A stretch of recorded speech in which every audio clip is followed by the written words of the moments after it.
volta então com o nosso programa e hoje nós vamos falar sobre o tamanho da nossa fé. Capítulo 19 do Evangelho segundo o Espiritismo. Júnior, nesse capítulo, São Mateus,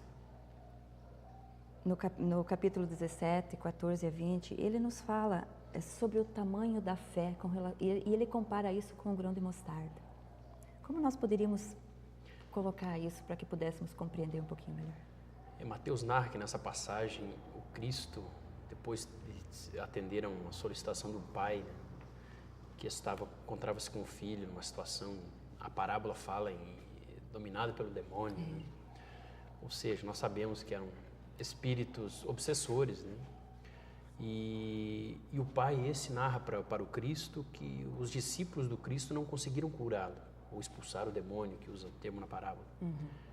E o Cristo manda chamar o rapaz e tal, e ordena aos espíritos obsessores, na situação da parábola, ao demônio, que se desapossasse daquele corpo, né? E o menino fica bem. E depois os discípulos se aproximam e perguntam ao Cristo: mas Cristo, por que nós não conseguimos curá-lo? E o Cristo, com certa severidade e com toda a autoridade, chama eles de homens de pouca fé, né? Porque se tivessem, dizendo o Cristo, que se tivessem, a fé deles fosse do tamanho de um grão de mostarda, eles poderiam dizer àquela montanha que se movesse, e a montanha se moveria. Então, o grão de mostarda é uma das menores sementes vegetais que existe. Então, quer dizer, o Cristo faz a comparação da fé daquele tamanho que teria a potência ou a capacidade de mover as montanhas. Sob o ponto de vista das parábolas, metafórico, da linguagem do Cristo, o Espiritismo vem e diz: não estaria aqui o Cristo estabelecendo e nós mantendo hoje a ideia de uma violação das leis da natureza, onde o homem chegasse pelo uso da fé e dissesse simplesmente, para agradar aos olhos, mova-se montanha. Quer dizer, isso não é nem racional. Então, quer dizer, quando trazemos para o mesmo ponto de vista da capacitação da mente humana, da nossa intelectualidade, o Espiritismo nos deixa bem claro que as montanhas, as grandes montanhas da nossa vida, são os nossos vícios. As nossas mazelas, nosso orgulho, nosso egoísmo, os nossos desejos vis. E são grandes montanhas, efetivamente. E como corrigir isso? Como removê-las, né? Sem fé. Impossível. Porque a fé, ela dá a ideia clara de uma confiança irrestrita em Deus. Confiança. Que já supera muito além a ideia simplesmente de credulidade. Eu creio em Deus, como se eu cresce na existência do meu pai biológico. Eu creio que meu pai existe, creio. Aí vem a pergunta: e você confia? Eu confio no meu pai. E em Deus, que nós cremos, nós confiamos? No Pai do Universo, no Criador de todas na causa primeira de todas as coisas, a inteligência suprema do Universo, nós cremos? Positivo. Segundo, nós confiamos? Sem esse atendimento dessa segunda máxima, fica impossível ter fé. Fica impossível ordenar as nossas montanhas íntimas que se movam. E nesse mesmo raciocínio que você coloca, não se prescreve a fé, não se impõe a fé, né? Nós temos que buscá-la, temos que desenvolvê-la em nós, temos que adquiri-la, Uma conquista do espírito. Exato. Uma conquista do espírito. Conquista. E como conquistar algo sem desejar algo? Impossível.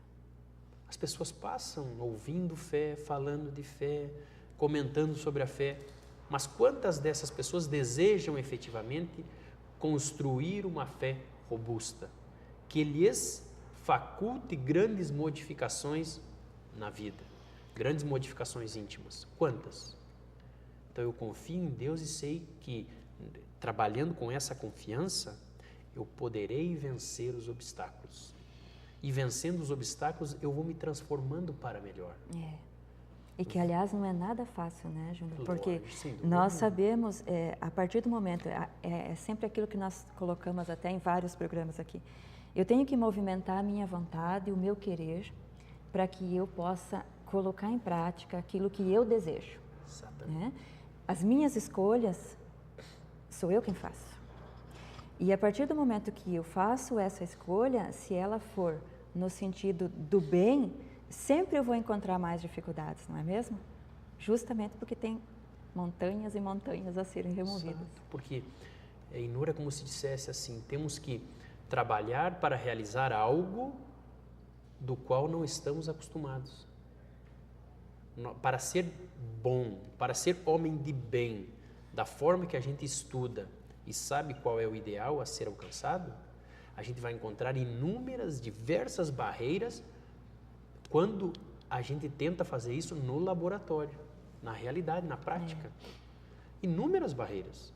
A gente muitas vezes, no exemplo prático, muitas vezes para fazer o certo é preciso perder dinheiro. Muitas vezes para fazer o certo é preciso ficar na discrição e não nos holofotes. Muitas vezes para fazer o certo a gente tem que negar a própria vaidade, negar o orgulho. Mas isso é tão gostoso aqui na vida social. A gente quer tanto, a gente se acostumou, a gente gosta disso. Então, como fazer renúncias? Por isso que dissemos, fé, a busca, a conquista da fé é um processo de esforço. Eu tenho que querer e depois do querer eu tenho que trabalhar para.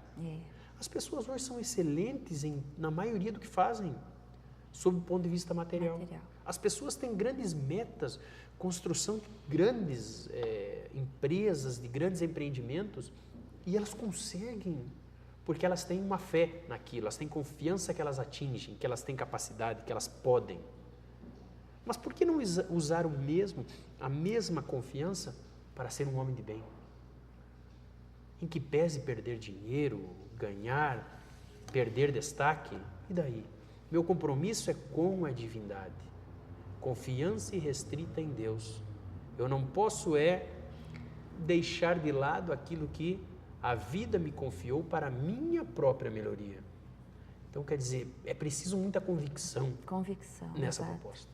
E até essa questão da convicção na fé sincera e verdadeira, ela traz um outro lado que nos faculta também o crescimento espiritual mais rápido, né? A calma, a paciência, a compreensão do próximo, de nós mesmos pelas nossas dificuldades ainda, né? Se a gente quisesse ser bem prático, então vamos ser negociadores. A nossa vida melhora.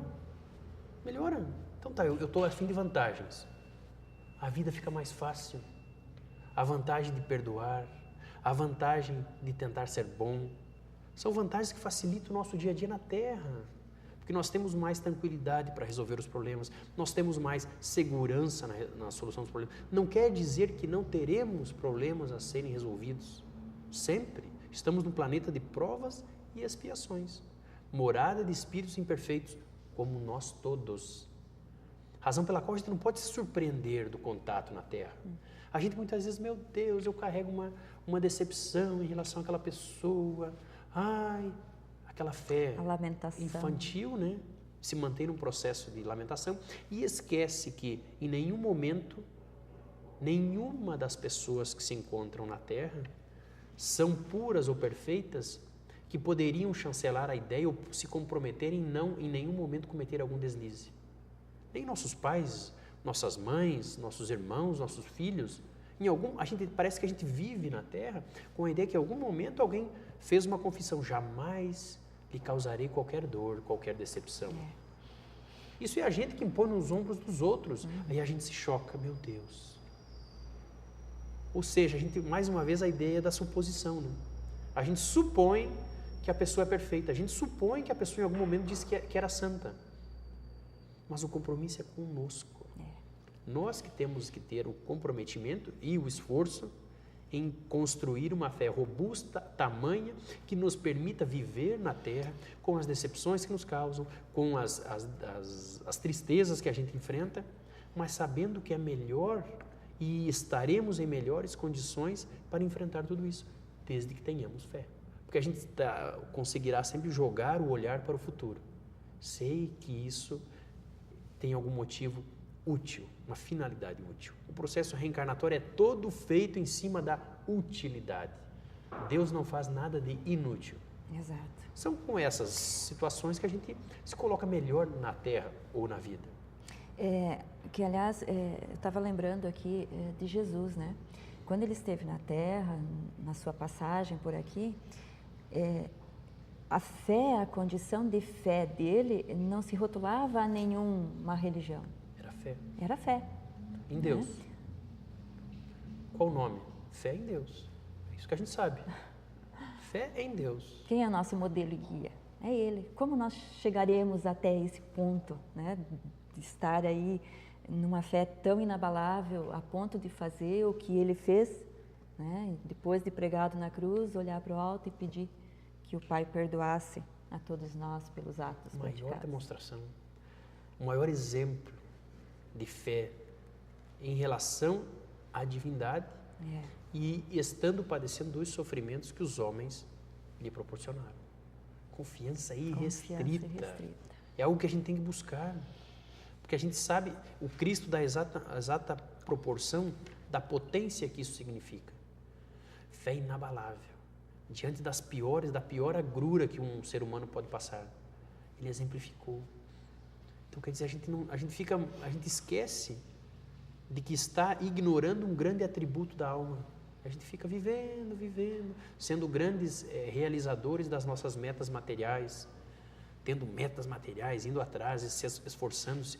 Mas a questão da fé, eu vou lá na igreja, no templo, no centro, faço uma oração e volto para casa, cuidar dos meus afazeres materiais, que são as minhas grandes metas.